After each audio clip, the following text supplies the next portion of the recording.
Kurdish military force ধ্বংস করল তুর্কির সবচেয়ে আধুনিক ড্রোন। 16 মার্চ রাতে কুর্দিশ মিলিটারি ফোর্স তুর্কির আকুসি ইউএভি ড্রোনকে ধ্বংস করে।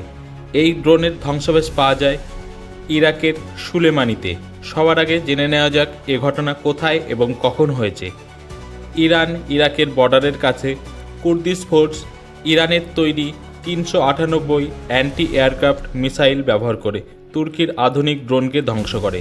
আকুসি ইউএভি ড্রোন, যা তুর্কির বাক্তার কোম্পানি তৈরি করেছে, এটি একটি অ্যাডভান্স অ্যাটাক ও নজরদারি ড্রোন। এই ঘটনার পর তুর্কি যে বড় বড় দাবি করত তার উপর প্রশ্নচিহ্ন তৈরি করল। আকুসি ইউএভি ড্রোন কতটা আধুনিক তা জেনে নিন। তুর্কির এই আকুসি ইউএভি ড্রোন তুর্কির TB2 ইউভি ড্রোন থেকে অনেক আধুনিক ও শক্তিশালী বলে দাবি করেছিল তুর্কি। বেশি ওজনে বহনে সক্ষম, আধুনিক প্রযুক্তি ও অধিক দূরত্ব পর্যন্ত রেঞ্জ, আর্টিফিশিয়াল ইন্টেলিজেন্স এর ওপর নির্ভর করে লক্ষ্যবস্তুকে নিশানা করতে পারে। এই ড্রোন বায়ুসেনা ও ইন্টেলিজেন্স অপারেশনে গুরুত্বপূর্ণ ভূমিকা পালন করত। কিন্তু কুর্দিশ ফোর্স এই ড্রোনকে ধ্বংস করে তুর্কির এই ড্রোন প্রযুক্তিকে কমজোরি করে দিল। কুর্দিশ মিলিটারি ফোর্স কিভাবে হামলা করেছে জানুন। সাধারণত কুর্দিশ ফোর্সের কাছে অত্যাধুনিক হাতিয়ার নেই। তারা ইরানের তৈরি 398 এয়ারক্রাফট ধ্বংসকারী মিসাইল ব্যবহার করেছে। এই মিসাইল ইনফ্রারেড সিকার টেকনোলজির ওপর নির্ভর করে তৈরি। কোনো লঞ্চিং প্যাড ছাড়াই এই মিসাইল দাগা যায়। স্বল্প উচ্চতায় ওরা ড্রোনকে সঠিকভাবে আঘাত করতে পারে।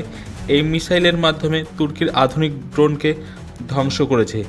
এর থেকে বোঝা যায় তুর্কির এই ড্রোন কতটা শক্তিশালী তা জানা যায়।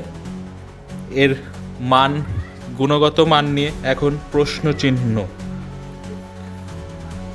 যে যতটা তুর্কি দাবি করেছে যে এই ড্রোন সম্পর্কে, ততটা শক্তিশালী নয় তুর্কির এই ড্রোন।